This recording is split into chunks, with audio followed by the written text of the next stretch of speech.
I think you met at the Lions Club. Basketball game. Oh, yeah.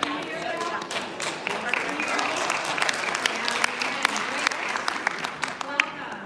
My name is Jessica Nordhaus. I am Director of Community Outreach in Congresswoman Balint's Vermont office.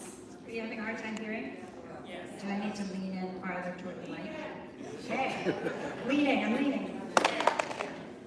Very pleased that you all could be with us tonight. And I do believe we might have some representatives and senators from around the region in the room. If you are an elected official, would you raise your hand? Hello, excellent. All right, these are good people to address questions about local issues too, so thank you for being here. We're going to start with brief remarks from Congresswoman Balint, and then we're going to move into Q&A. Our goal tonight is to get to as many questions as we can in our limited time, and to do it in as orderly and fair a way as possible. So as you came in, you were offered a ticket if you wanted to ask a question.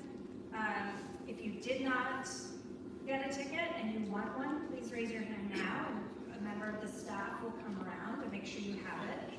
So we'll be drawing tickets a little later, and then those folks will have an opportunity to ask a question. My colleague Owen will explain the details a little bit as we get rolling.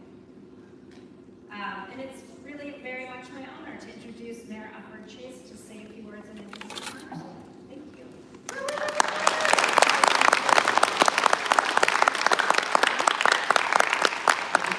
Welcome everybody. It's really great to have you all here. I'm going to take very little time.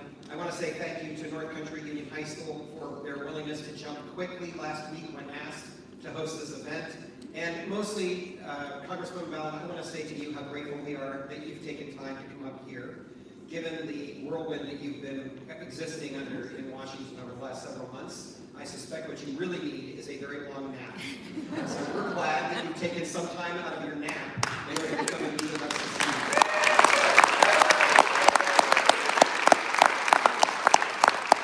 Thank you all for coming out. With that, I'll turn it over to you.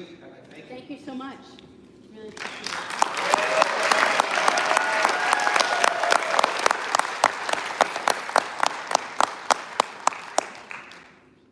Thank you so much.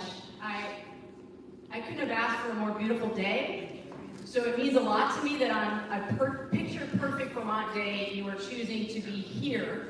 And that means that you care deeply about this country and about the democracy. And so I don't take that lightly. Your time is valuable, and I'm just so grateful that you are here with me tonight. So for those of you who are meeting me for the first time, I was a teacher for many years, and I taught middle school, which is the perfect preparation for Congress in many ways. I loved middle school because you didn't know what was going to happen each day. And you sort of have a rough game plan when you go in, and then the students come to you, your families come to you in whatever shape they're in on that day. And I loved the dynamic energy of middle school. And I went into teaching because I wanted to alleviate suffering. That has always been the through line of my life. How do I make life better for people? So it was when my kids' school, I have two teenagers now, but when they were very little, their school in Brattleboro reached 70% of the kids qualifying for free and reduced lunch at the school. And I was deeply concerned about the poverty in my county. It got me very curious about what was happening in the workforce in my county. And the more I got into looking at that work, that's really what brought me into deciding to run for the state senate. And I served the state senate from Windham County, so the other far end of the state, for 8 years. And I was the first woman actually ever to lead the Senate in Vermont. And the thing that made me the most proud was that when I was elected unanimously. So Democrats and Republicans and the few progressives that we had in the chamber, they all put in one ballot for me. I want to lead with that because I know that in this room right now, there are people who voted for Kamala Harris, there are people who voted for Donald Trump, there are people who did not vote at all because you were so disgusted by what has happened in politics. And so I want you to I want to start with that by saying I am always willing to work with anybody who's willing to work with me in good faith and in good conscience. Now, I've heard a lot throughout my time since January, since the inauguration, people who are deeply concerned about the track that we're on right now. And a lot of people are wondering what we in Congress are doing right now to try to deal with executive orders that run counter to the Constitution or counter to federal law, concerned about tariffs and trade, and I know in this part of the state, your lives, not just your economy, your lives, your relationships, your family, you are bound up in your relationships with Canada. So I've heard a lot of concern and fear, both economically, but also it goes to sort of an existential crisis of why do we have a government right now that seems to be driving a wedge between us and our neighbors and friends and family for so long to the north. A lot of people have wondered why can't we just make changes to the bills that are coming to the floor before we get to a crisis point of having a bill rammed through as what happened last week with over $800 billion of cuts to Medicaid and over $200 billion of cuts to SNAP benefits. So I thought I'd just start by just kind of breaking it down for you because it is a flaw in our system of government. The framers never imagined when they drafted the Constitution and set up the government that you would have a Congress that was in control of people that were not willing to push back against the executive. So I taught history, social studies, and civics. You gotta have three branches: judiciary, legislative, executive. Each branch has its role to play. And what has happened since the inauguration is the president has been playing in the lane of Congress over and over and over again. And that is not within his authority, whether it is clawing back federal funds that have already been spent and dedicated by Congress. That is not the role of the president. I don't care if you're a Democrat or Republican, that's not your role. You don't hold the power of the purse. You don't get to make unilateral tariff policy. That is not the role of the executive, it's the role of Congress. The framers never imagined that there would be a party in control in the House that was not willing to be a check on the executive, because usually Congress is very protective of its powers. And so right now in the House, Republicans have a very, very narrow margin. It's just a couple seats. And when you control the chamber, you control everything. It's not like in Europe where you have minority parties and it's a coalition government, and if you have some, if your party gets some control, you can partner with another party and then together you can build a coalition. We don't have that. So because they have a few extra seats, or not extra, they have a majority. So they get to control everything that comes to the floor of the House. They get to control everything that comes into committee, every witness, every procedure, and if they don't like the rules, they can change the rules because of the majority. So it leaves us with very few tools, but we are using the tools that we have, again, to be a check on the executive when the executive is doing something that runs counter to federal law or counter to the Constitution. And that's really important for people to understand. The issues that I have right now with what's happening are constitutional issues.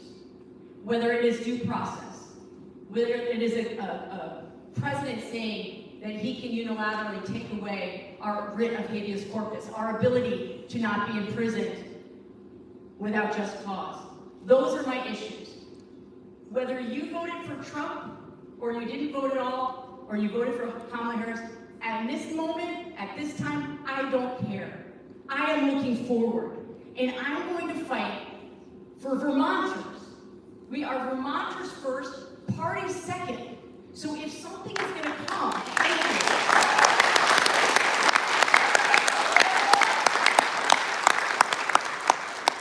If something is going to come in my committee, whether it's the Judiciary Committee or the Budget Committee, and I know that it's going to harm Vermonters, I am going to vote against it. And that's what happened in the Budget Committee, where I knew 2/3 of Vermonters get their health insurance in some way from Medicaid, 2/3. Many Vermonters, including many veterans, require food assistance. So no, I am not going to go along with something that's going to hurt Vermonters. And that doesn't mean that I am opposing someone simply because they are a Republican. I am opposing this administration because the policies are ultimately going to hurt us back home. And I was elected to serve all of you.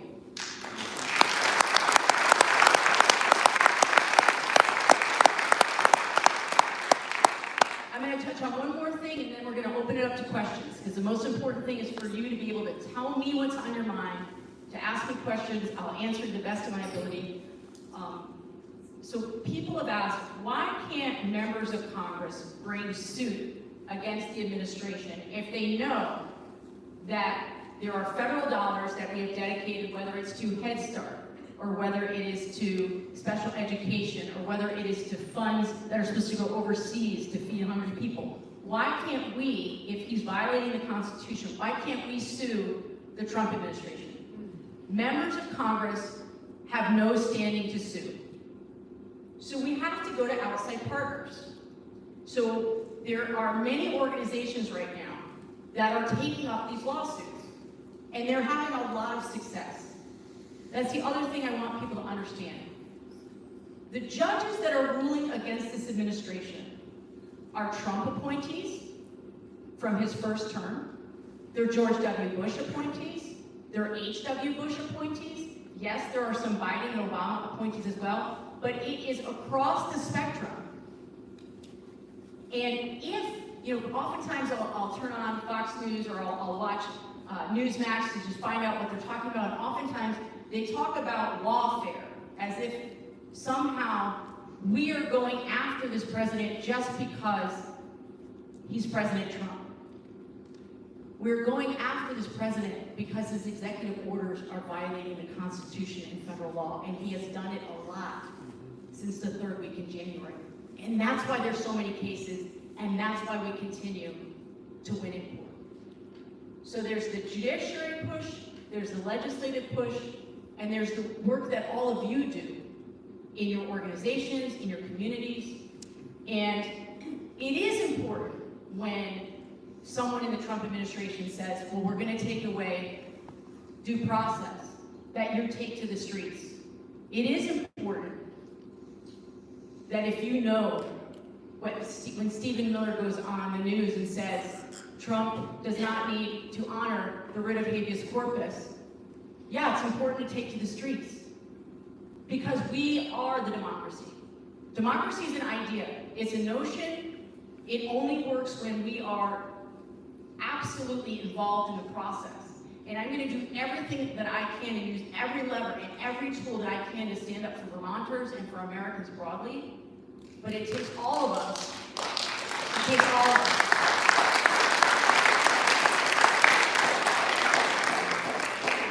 So I think with that, I think Owen's going to explain our system. And I'm going to, one of the things that I've learned from being a teacher for many years and also just watching how the world works is generally when we open up mics, the people who are fastest and strongest and have the strongest elbows get to the mics first, and other people don't. So we are going with a different system just to try to keep it more fair.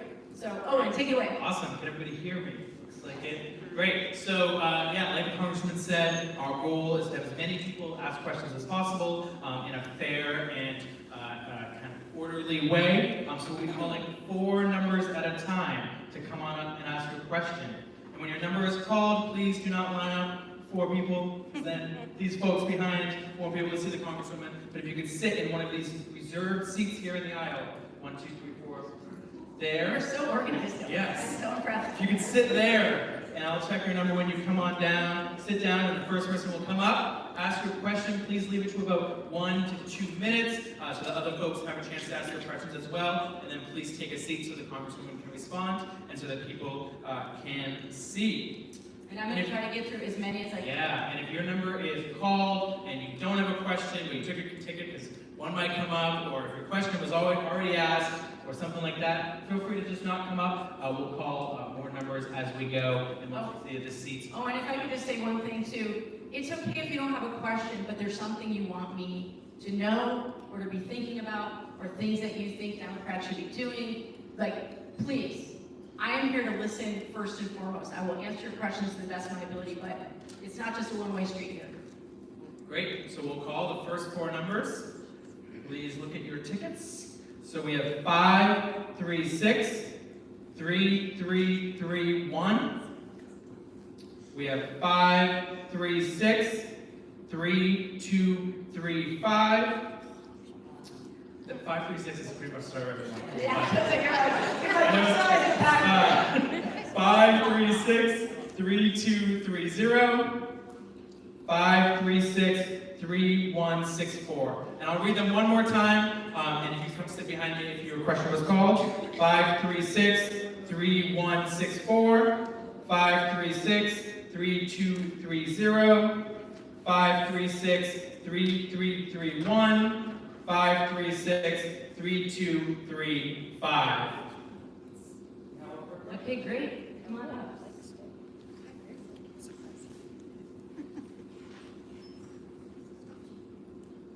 Hello. Hi. Thank you for being here. I'm a taxpayer, I'm a parent, and I'm also a school teacher. I work here at the high school. Thank you. Yeah.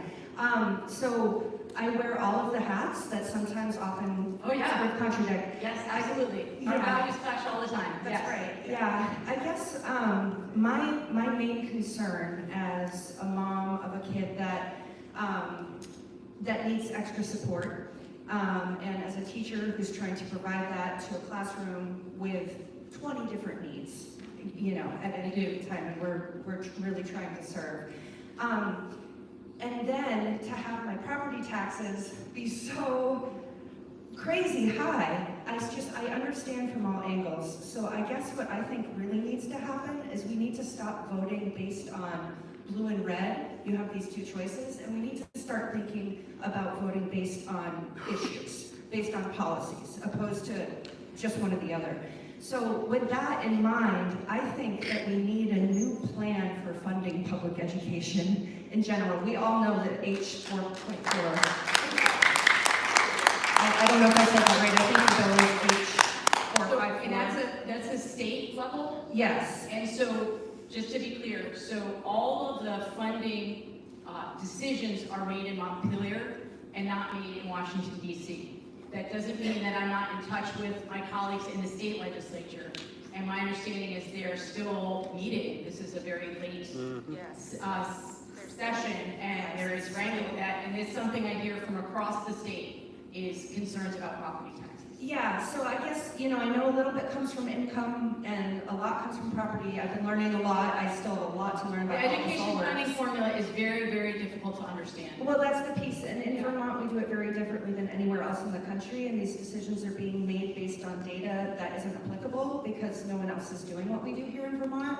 So I just love to hear some ideas or what your thoughts are about how we can re-script the funding so that because it's possible. The money is there, and we can do this, but we have to all kind of face the same direction and reallocate things, not across the board, but in a way that actually serves our communities. So that's my thought. And what was your name? April. April, thanks so much for being here. Thank you. And that's your teaching. So, because I don't get to weigh in on this, and because I don't get to write the plan or vote on it, I will just say, you are right. What we have here in Vermont is a unicorn. No other state has what we have. The idea behind it was a good one, which was wherever you live, you're going to get the same quality education as if you live in any other town. How that got constructed over time has perhaps not played out exactly as it was intended. And I think we are all in New England. Vermont is not unique. In New England, we have a population issue.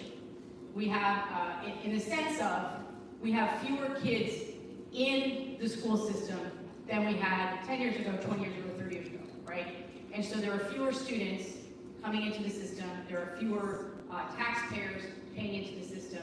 And it has caused an incredible drain on the system. And I think what we're seeing at Montpelier is that we were at a breaking point, and they are trying to come up with a new plan. So when I put on my hat I'm also a mom, a former teacher, a member of Congress who cares a lot about education. The issues that I'm worried about at the federal level are a little bit different than here. I'm worried about the provisions in this budget bill that passed the House and is now in the Senate that incentivize more voucher education. Because I think it's a way to dismantle public education, but also it doesn't work in rural areas. It's not like you have all of these schools to choose from. And so it is a one-size-fits-all that does not work in rural areas. So I'm very focused on how do we make sure that we have an educational system that really does provide opportunities for every American and their family, regardless of where they live. And this is going to be a real battle this term because they're trying to dismantle the Department of Education.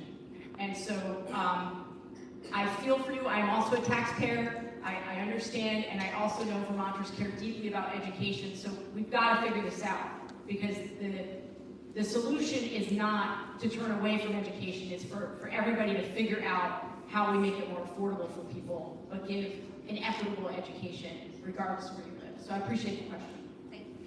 Yeah. Hi, Becca. Hi. I'm Mike. Hi, Mike. Born and brought up in Newport, and I'm a retired educator for 40 years, right here. Wow. Yeah. 40 years. All right, let's think about that. How many lives you've touched over 40 years? Minimum of 100. It's a minimum of 100 per year. Yeah, exactly. 40 years. You're- There you go. Loved it the whole time. Yeah. Anyway, then retired for 11 years. Now, recently, I've been getting messages from Social Security about sending additional information to them. And with Doge and Yeah, the menace, I'm a little nervous. of course you are. So my question is, do I trust them or not? Do not respond to any email or letter related to Social Security about getting additional information until you call either my office or the senator's offices. It is, this administration is a black box right now. They are not sharing information with members of Congress. They're not sharing information with many agencies and departments. And sometimes what's happening with Doge, the people who are actually in charge of those agencies are not fully aware of it. And so you should be concerned, partly because Elon Musk has not been a disinterested party. He has business before the federal government, and there is information that is being extracted from our taxpayer information that I don't think is being used for, let's just say, proper reasons. For the good. For the good, thank you, for the good.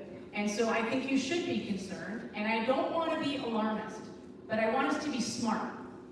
We have seen instances in the last few months of information being shared from the IRS.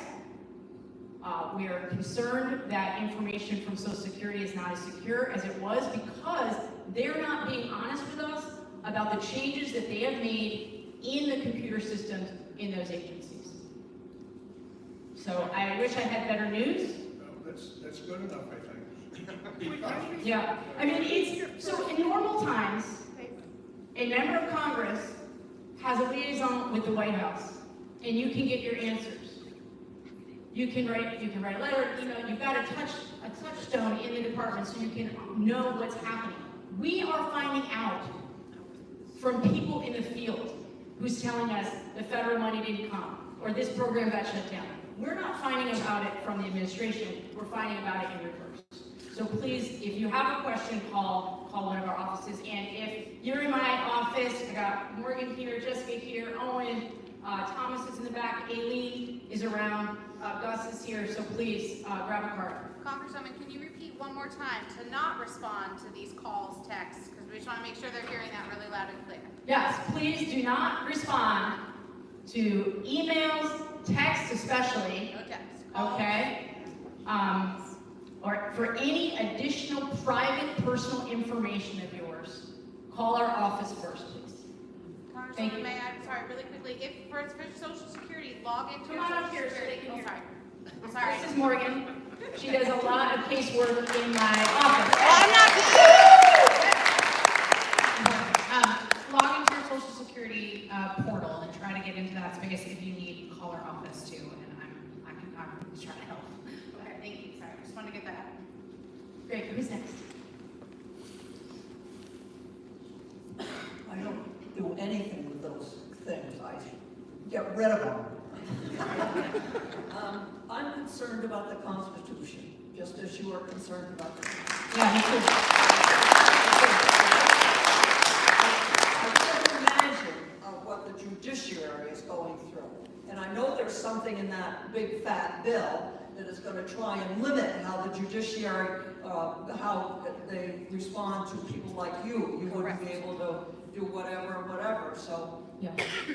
tell me what I can do. Okay, well, I love, first of all, you are paying attention. And that is incredibly important. And what you say is right. They did slip a provision in that bill. And again, don't take my word for it. You can go online, you can see a Republican named Mike Flood, who was at a town hall this weekend, learning in real time that his own party slipped in a provision that said judges can no longer issue contempt of court orders or enforce them. And when pressed, he said, well, I didn't know it was in there. So this is not about party anymore, guys. It's really, really not. And I'm going to say it over and over again. I happen to be a Democrat, but I am a Vermonter first. I'm an American first. Yeah! Thank you. And any party has its problems. It's made up of people. We're all flawed. In this moment, I'm terrified that we have an administration that seems to not feel like they need to support the Constitution. The Constitution is the organizing principle for all of us. If we can't agree on that, then we don't have a democracy. We don't have a country. So that is a line for me. And if I see this president or my colleagues violating it, I am going to be loud and I'm going to be furious. And somebody last week called me a zealot. I'm not a zealot for anything except protecting the rule of law and the rights of everyone.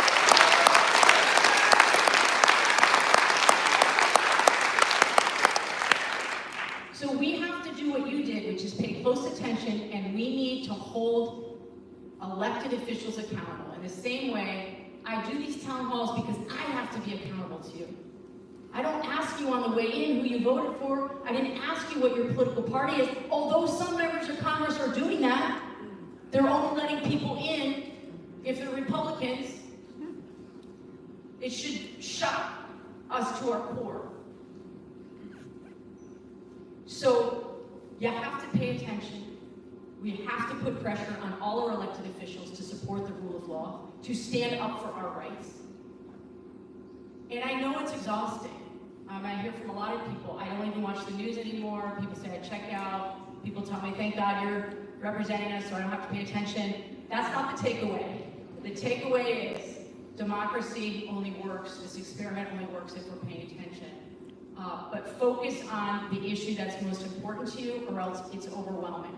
Whether it is looking at the issues related to the Constitution, habeas corpus, the due process, whether it's looking at veterans. Veterans are getting the shaft from this administration. They have been cutting resources from the VA. There are more coming.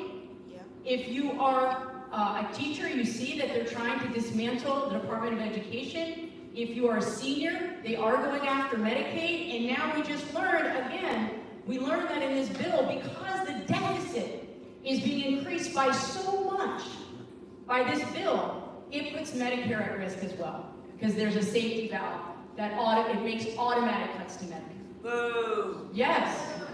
So again, I am going to be watching like a hawk to make sure that Vermonters are not suffering, because some of my colleagues are voting for bills that they haven't even read.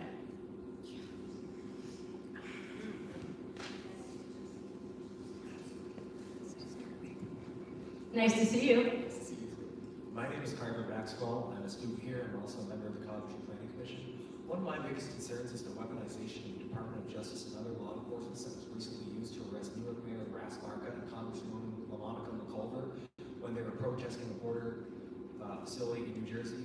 Will you continue to support and really speak out against this weaponization of political persecution that is happening? I will. I absolutely will. I appreciate the question. So I serve on the Judiciary Committee, and we talk about these issues all of the time in committee. And the issue of these, he brought up a really important case that happened a couple weeks ago. 3 members of Congress from New Jersey, they were doing oversight of an ICE detention facility in New Jersey. Here's what I need you to know before you read any other headline or see any other take on this. As members of Congress, we are entitled to show up at any ICE facility unannounced and do a search and do oversight. It is part of our job because we pay for those facilities. So they went, and eventually they were let in. But there was, in some intervening hours, the mayor, who was also there to protest, because this particular facility had not gotten the permits that it needed to even be operational. And while it happened, the Department of Justice, Department of Homeland Security decided to make an example of 3 members of Congress and threatened them with arrest. They decided for 2 of them to wait, but they have released charges against my colleague, LaMonica McIver, who is a freshman from New Jersey, who served for many, many years locally on one of her boards. She is a known quantity. She stands up for the people of New Jersey. And the fact that they are now not just arresting judges, taking people away without due process, but now they've crossed what I see as the Rubicon. They're now trying to arrest my colleagues, members of Congress. And so you can bet, and one of the things that we've said within our caucus, they will not take her without taking all of us.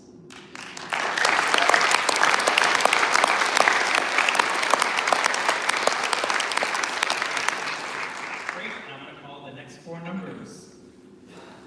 536 3342, 536 3238, 536 3152, 536 3233. I'll read them one more time. 536 3233, 536 3342, 536 3238, and 536 3152. Please come take a seat in one of these reserved seats. Nobody. Oh, more numbers. This has never happened before. Okay. Last 4 numbers. Last 4? You can put the 536 in your head. Yes, good. 3330, 3232,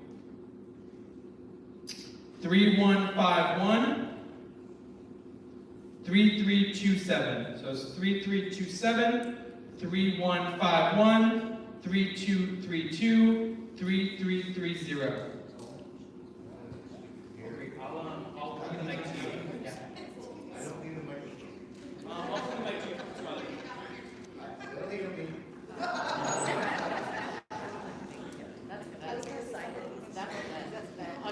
Should I start here? We'll start here and then go. Okay, all right. Hi, Representative, thanks for coming to Newport. The country seems very divided right now. Yes. You know, seriously, we have family against family, relative against relative, friend against friend. How can we expect other countries to respect us?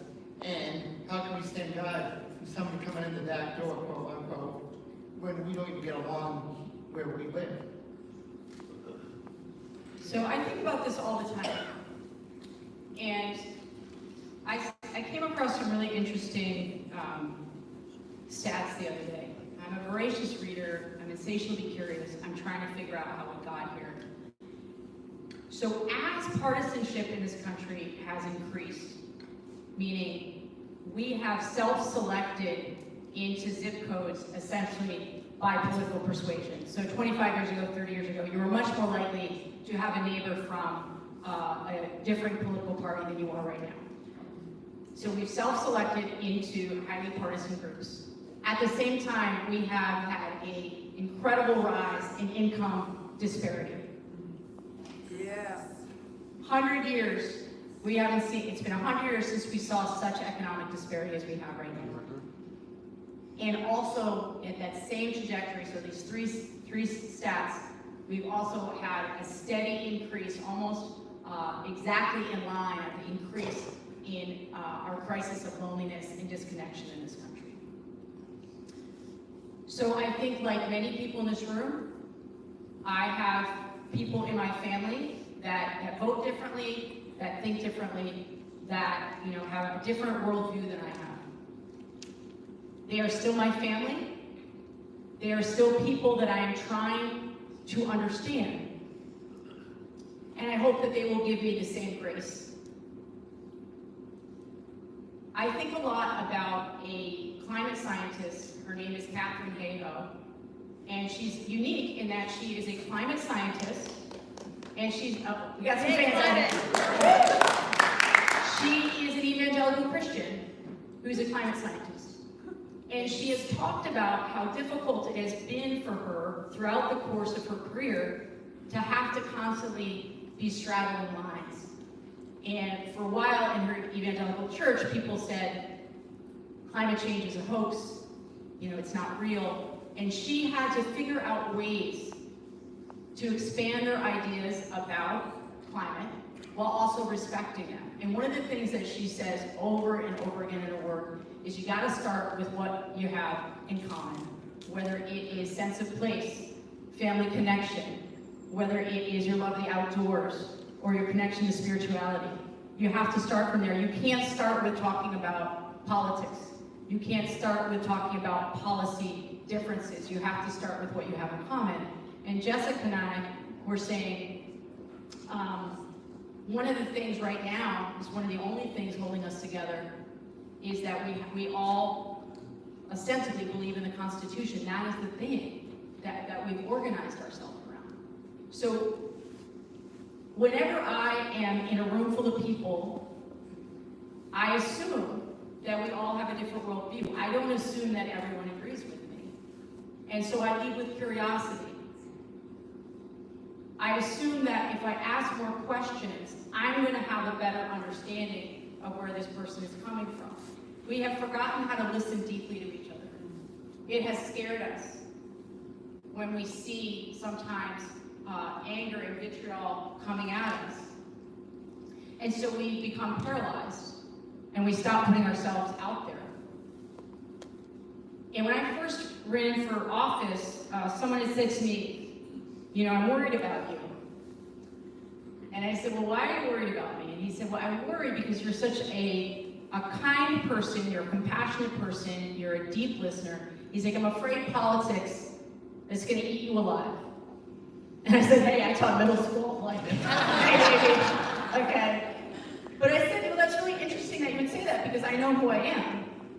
I know who I am, so I can have a heated conversation with somebody. I can disagree and not believe that that person is evil, not believe that that person is not worthy. And I believe so strongly that we have to get back to seeing each other's shared humanity and dignity.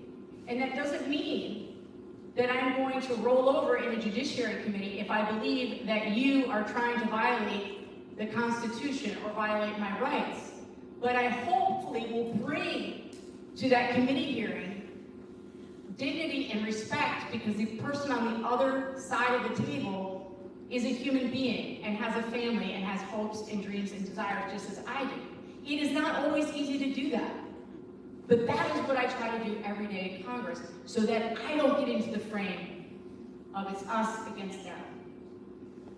That I want to be seeing people who have different political views. You are my opponent when we are in committee trying to hash out a bill, but you are not my enemy.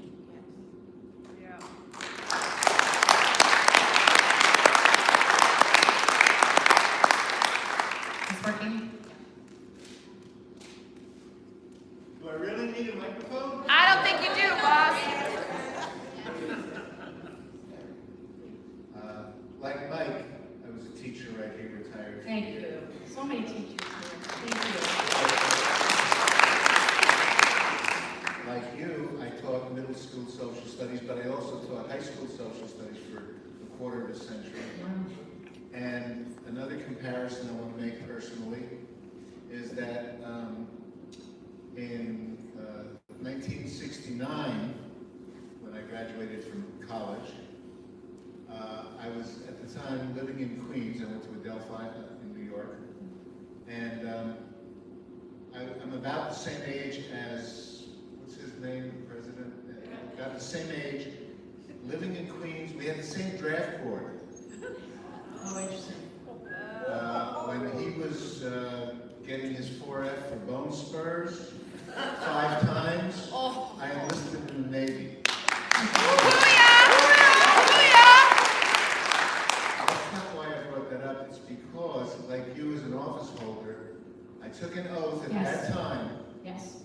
in, as I said, 1969, during Vietnam going on, to preserve, protect, and defend the Constitution of the United States, also to follow legal orders of my superiors, against all enemies, foreign and domestic.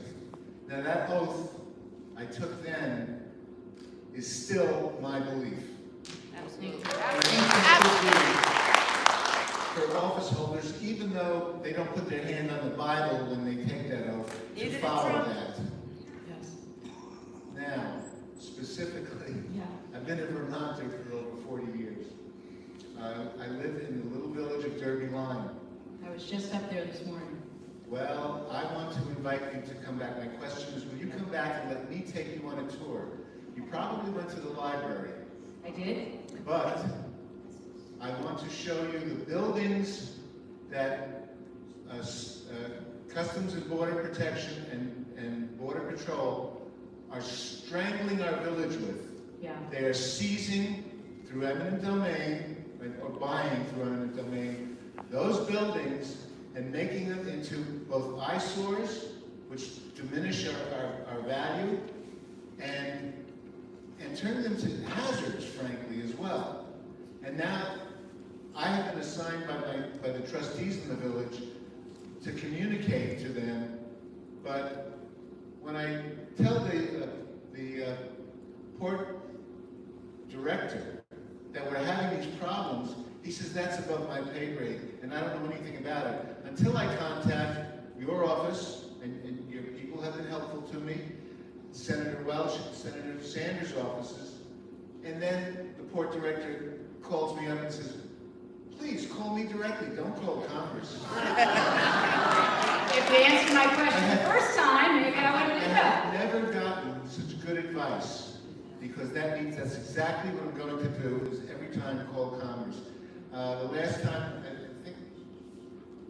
I think we met in Derby Line, when we had the people from Stansted, Quebec come. Oh, that was Fauna? Okay. Yeah. And David, I think it was? Yeah, David was there. Yes. And I sat next to them. But I would really love for you to come. I really want to give you a tour of the village. I'd love to give you a tour of the kingdom from Canaan to Montgomery, at least. Okay. But my question is, can we see you again? Absolutely, Christina. Absolutely.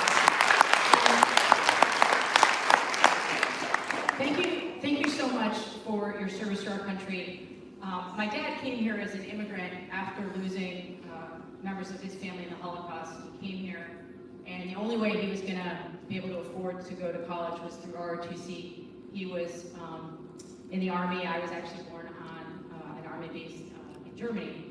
And in the same way that you swear an oath to the Constitution, I swear an oath. And it was one of the reasons why I went to the president's inauguration.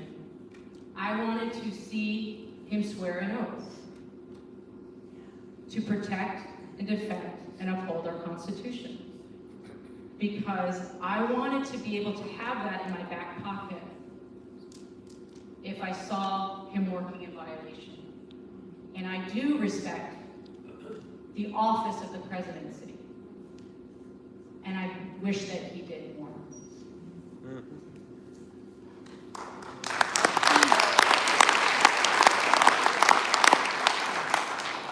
Well, I too am a teacher. Middle school, high school, and community college for more than 55 years. Wow. And as a language teacher, I came to know and appreciate many cultures. Yeah. The cultures of the Caribbean, the cultures of South America, the cultures of Africa, the cultures of Canada, and the culture of Spanish in the United States. My question is the immigration issue solvable? Can we admit into our country, like the Statue of Liberty says, anybody looking for freedom? Or are we going to shut everybody out and raise everybody's temperature because of all of what those illegal immigrants are doing? The problem, as I see it, is that most of us don't know any immigrants. Most of us don't know what immigrants go through. I've been fortunate enough to have married an immigrant, and I know what they go through even today. Thank you. I appreciate that. So when I taught middle school, one of the things that I would do is have the students take the U.S. citizenship test to see if they could pass it. And then they would take it home and have their parents take it. Those were really, really interesting conversations. And my direct answer to you is we have to solve the immigration problem. We have to get to a point where we understand that what has made this country great is a constant churning of information and know-how. And we want every family that is born here to have opportunities. And I think what has happened in that last election cycle is that people felt like if some people get help, then that means that I'm not going to get help. And that goes to the core of who we are as people. We want fairness. We want equality. We want to feel like my family, I've got kids. I want everything that's the best for my kids, of course. I feel like in this moment we've forgotten that we actually can have an orderly immigration system that allows people, whether it's to come here legally to work. We all know our ag system in Vermont would collapse without migrant labor. That's just the reality. That's the reality of it. And you want to Oh, absolutely, all over, across the country. And we saw that immediately after these raids started. Oranges weren't getting picked, almonds weren't getting picked. We saw it in meatpacking plants.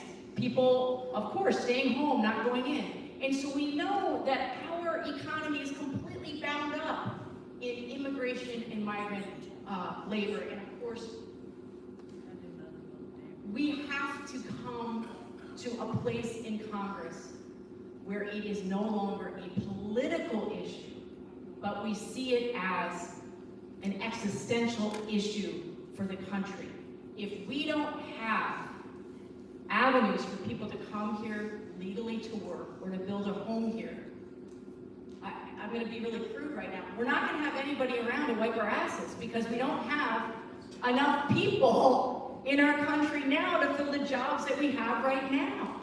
But we have to make sure those folks are getting a decent wage and making sure that their rights are protected. And we also have to make sure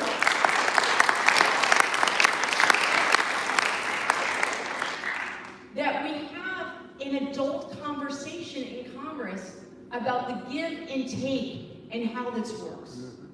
Because it is not a xenophobic or racist thing for people to say they want to know that our borders are secure. That alone is not. What falls apart is how policies are enacted. And right now, we have a fair amount of lawlessness that is happening among ICE and Homeland Security that was not anything, I think, that most voters wanted. What they wanted was to know that there was a secure border, that there would be pathways to citizenship, and that the rules would be the same for everybody. The problem is right now, people are following the rules at every step of the way, and they are still being carted off and kidnapped and not being allowed to have access to their attorneys. I don't think that's who we want to be as a nation.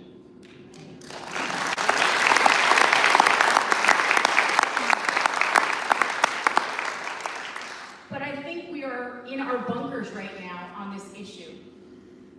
And I'm hoping that as I bring stories back to my colleagues about what I'm hearing from folks in Derby Line who feel like their community is being torn apart by a government that does not understand that the community is not just on one side of the border, that it actually incorporates the entire region, family and friends and economy. So there's an arrogance there of people coming in saying that they know what's best for you and your community. And I find that personally offensive and it's counterproductive because it's absolutely going to hurt our economy and it's going to hurt our communities. But one other thing I want people to know, during World War II, so many of the brightest researchers and scientists fled Europe to come here to do their research because this is where they could do the research and get funded, not under, the threat of fascism. Right now, researchers and scientists are fleeing back to Europe. We have a brain drain happening right before our eyes. And now the president just announced in the last few days they're now going after any students who are coming here on a visa. That's not what we want. We want the best and the brightest to come here. We want them to enrich our country, and yes, we want people to follow the rules, but we don't want a lawless federal government that is carting people off without any due process.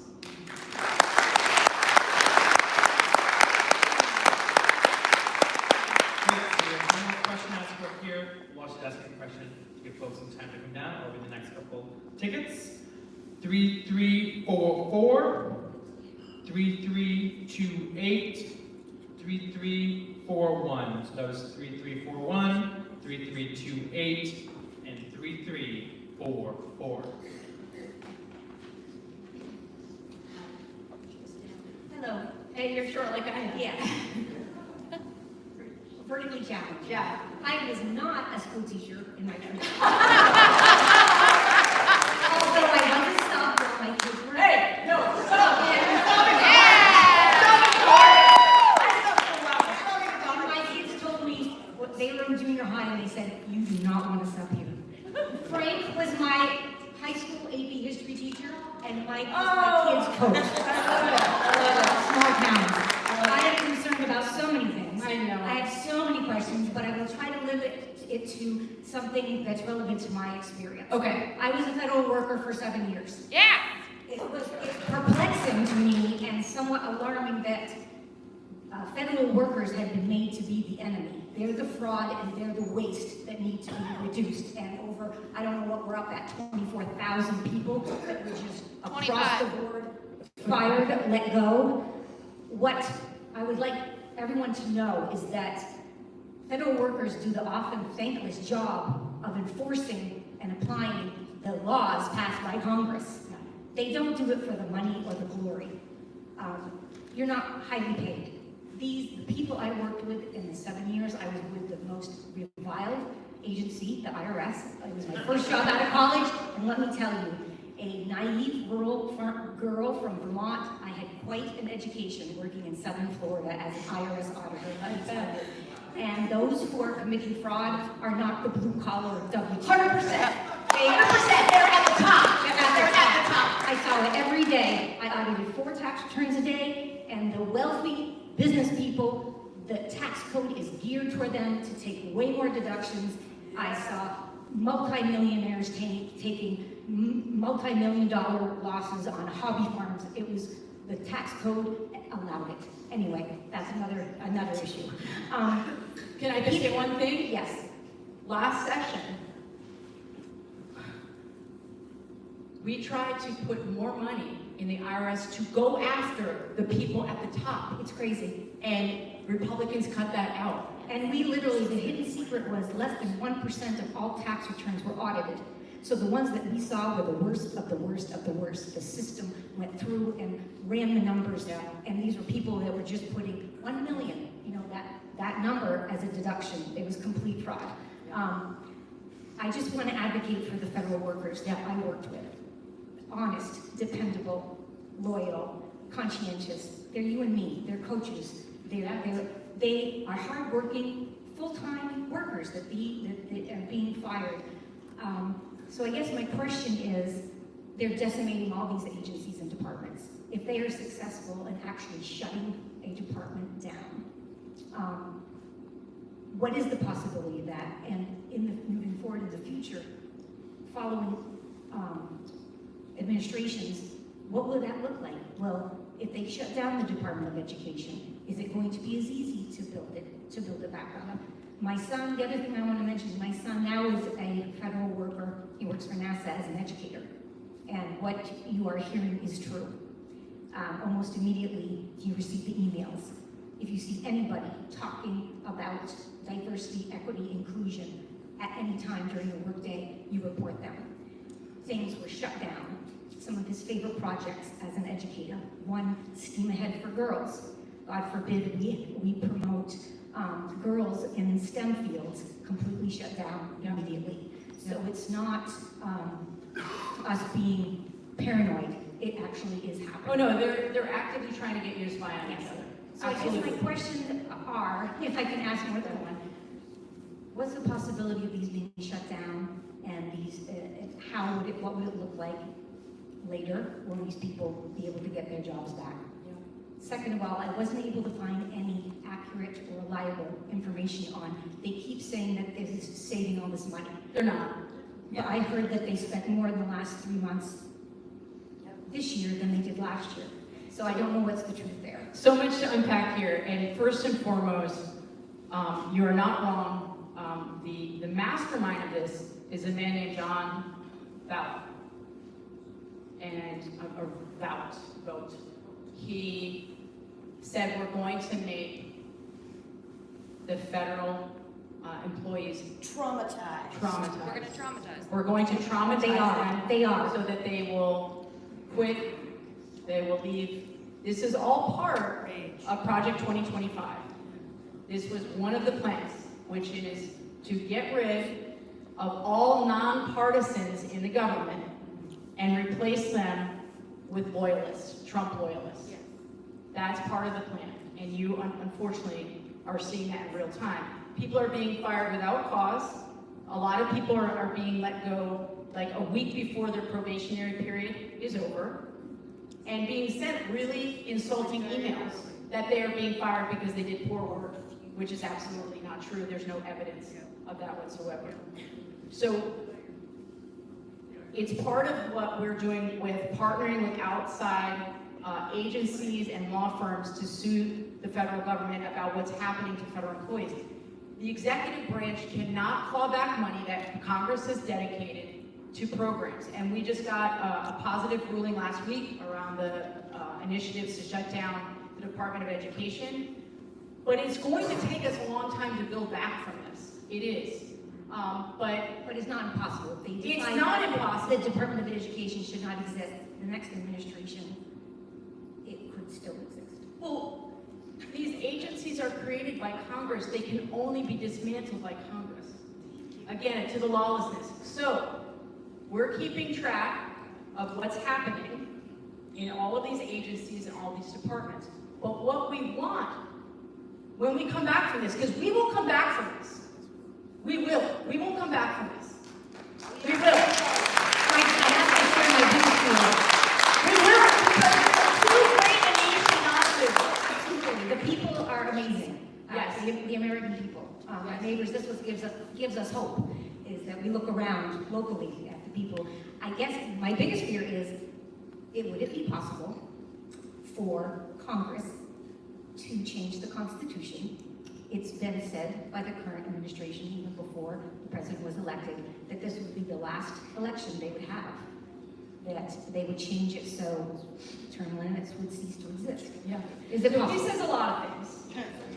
He says a lot of things, and then the next day he'll say something different, and then he'll tweet something different. Look, there is a way to change the Constitution. It's called the amendment process. It is hard, it's lengthy, you have to get the states to ratify. And so when you look at the things that Trump has tried to change in the last few weeks by executive order, he's tried to change the Constitution by executive order. It hasn't worked out.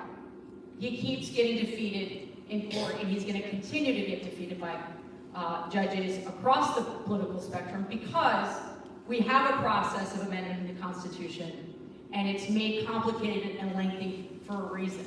And so I believe we are going to have elections in the midterms. And I believe that people who have abdicated their power are going to be punished for it at the ballot box. Yes,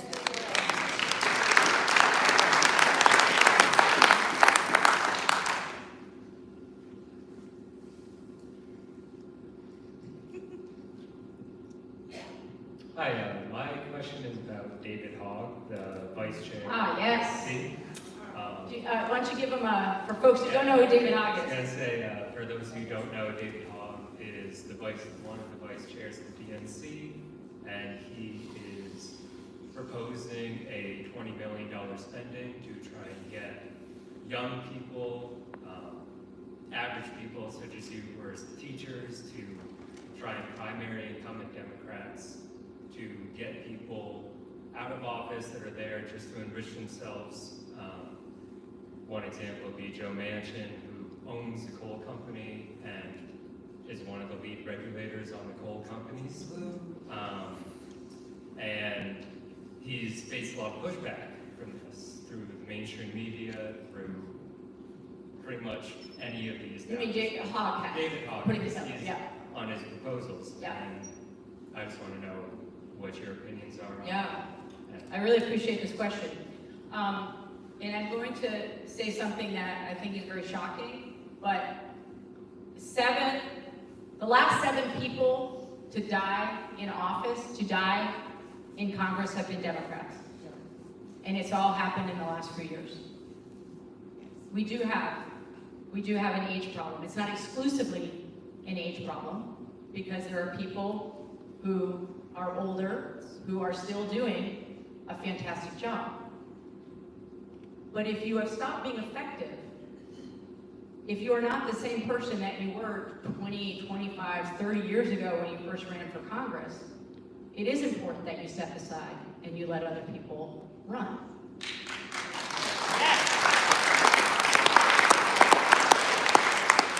Now, I have always said, our seats are not our seats, right? This seat is owned by the people of Vermont, and I serve at their pleasure. It is not my seat. And I can't stand it when people refer, oh, that's so-and-so's seat, that's so-and-so's seat. No, it's the people's seat.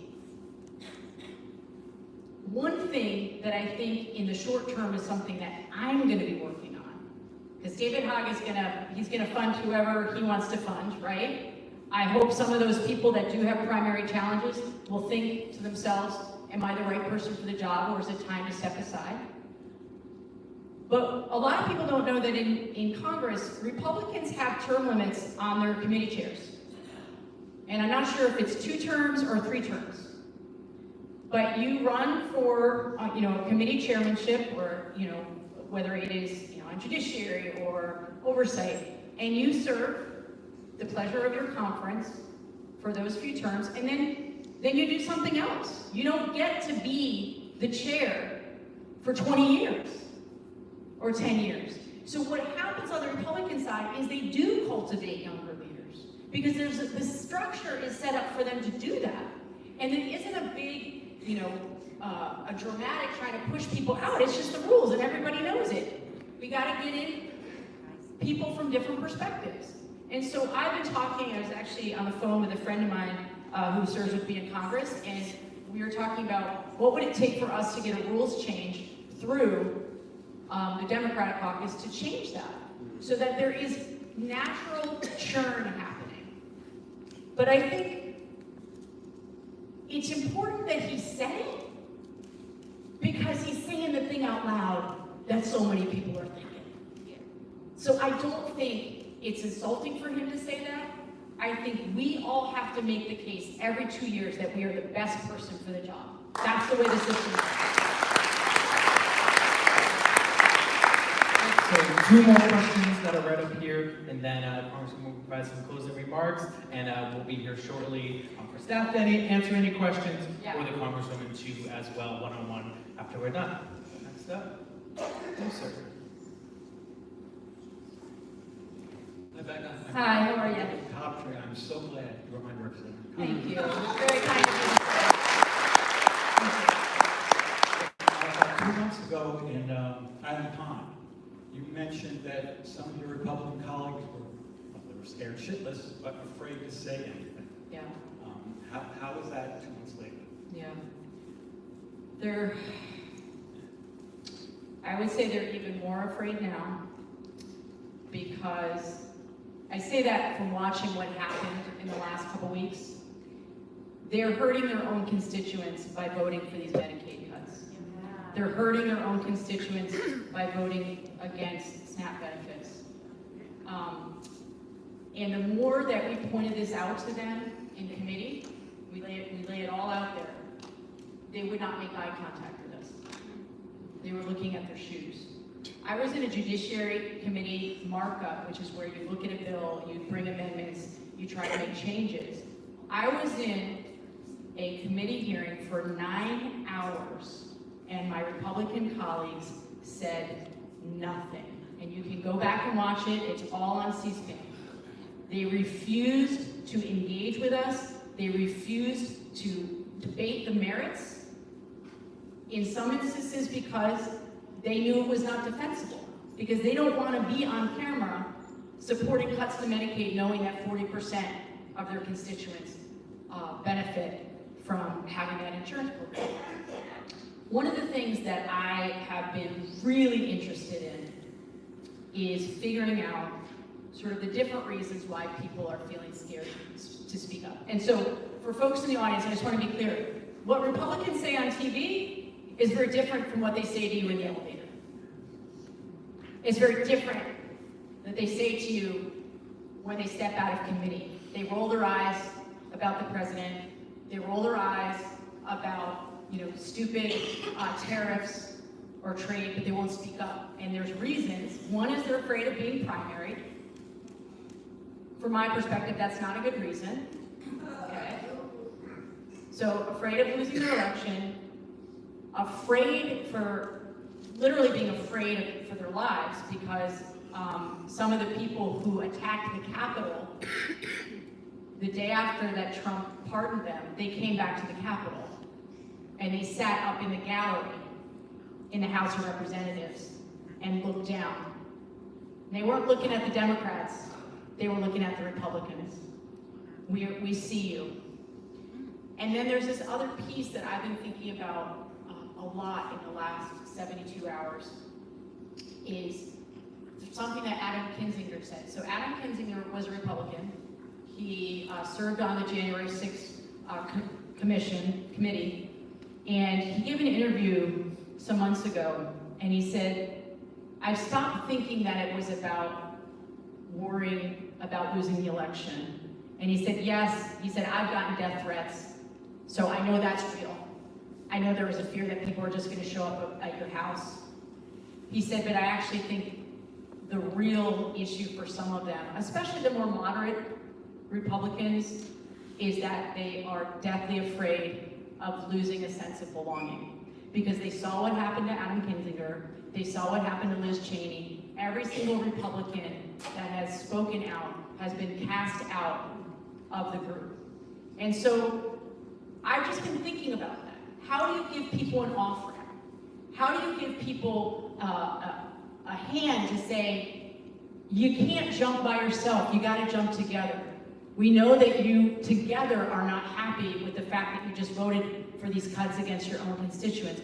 What can we do as Americans, as other members of Congress, to encourage you to listen to that voice inside of you, which was the thing that got you to run for office in the first place, which is hopefully about taking care of the people back home. But it's complicated.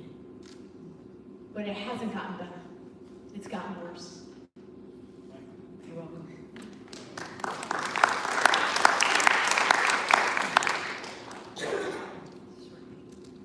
Teacher. Thank you for being here. Thank you for being up in our area up here. Can you hear me? Can you hear me? So, this last thing that you just mentioned is really what I wanted to talk about. Yeah. What is going on in the elevators? What's going on, when they're looking at their feet? What's going on? And so I'm thinking to myself, surely they can get together. We just had this meme coin party that was on his own time, which is not above the law, like the Supreme Court has said. So surely there can be something where all three parties really come together. I'm thinking of Sanders here. They come together and say, wait a second, this is illegal. We cannot have the world being buying Access. coins, Yeah. and then getting our parents, get out of jail free card. So. Are you talking about the pardon? Yeah. Because people just bought these $1 million meme coins back to go to dinner in the White House, but it was on his time. That's what the. Yes, it's nonsense. It's nonsense. You're not only president between the hours of 9 and 5. Okay. You're president around the clock. Well, she said. Oh, I know what she said. That this was his personal time, so that means that it is not above the law on his personal time, and people should, you guys should get together, across the aisle and just say, okay, we're done with this. And yes, there's going to be a few strange people who will say, no, come down and help us, to the people that were at that meeting. But surely there can be something, and the primaries are coming. I mean, we're going to impeach him no matter what. We are going to. It's 26, you guys. It's going to happen. And we're going to see Hakeem up there as our next person, right? I mean, that's who's going to be. I mean, I believe that the work that was just done in the last few weeks to dismantle people's health care and food assistance is going to be the thing that causes folks to understand that there are so many people in office who aren't actually looking out for them. We're going to take back the House. When they start seeing that, they're going to vote. We'll get them out to vote. We will call them. We will go on the street corners. We will say, come vote. Please come vote. And they will say, okay, I don't have the gas. Can somebody bring me? Yeah. Or, I don't have the Yeah, it's going to take all of us. Yes, and we're going to have It to is. sit for them. And then they're going to vote them out. And we're going to, the first thing they're going to do is bring, articles of impeachment, get rid of both of them. And then Hakeem's going to come in, he's going to take over, and I just would enjoy it, right? Well, I love this fantasy. I mean, keep going. Then what happens? Then they get 3 vacancies on the Supreme Court. Come on, let's go. Hold on here. I know people are overwhelmed. I just can't. You don't The understand. elevators and tell them you've got to stand up. All of you have to stand up. Here's what they say. My wife is telling me, do not stick your neck out.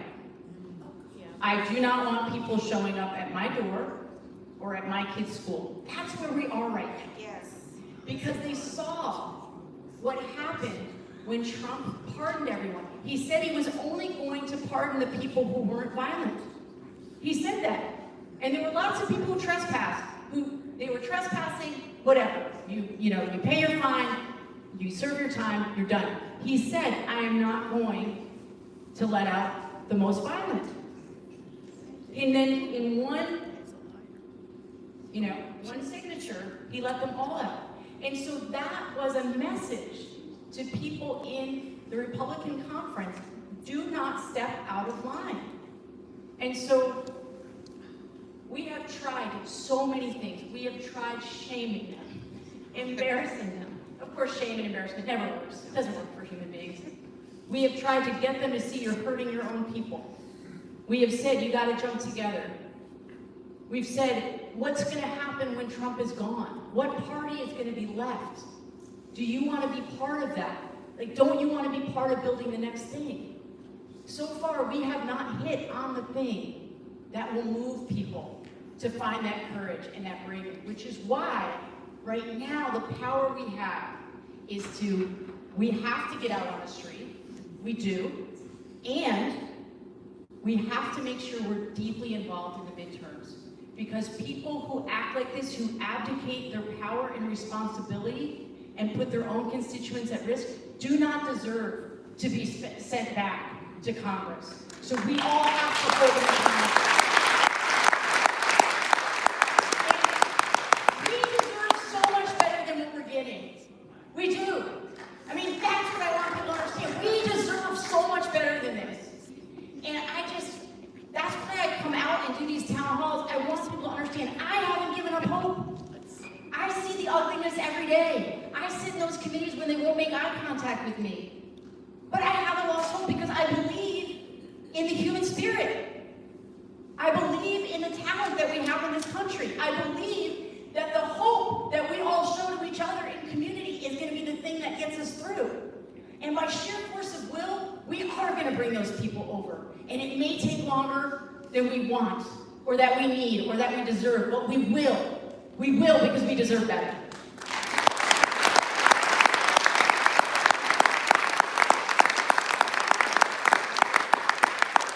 So I'm sure there are people who had questions who didn't get to ask them, and so my staff will be here for a bit. If you want to come up and try to ask your questions privately, we'll do the best that we can. Thank you again for coming out on a most gorgeous night and believing in democracy. Thank you. Thank you so much. Thank you. It's so great of you. Thank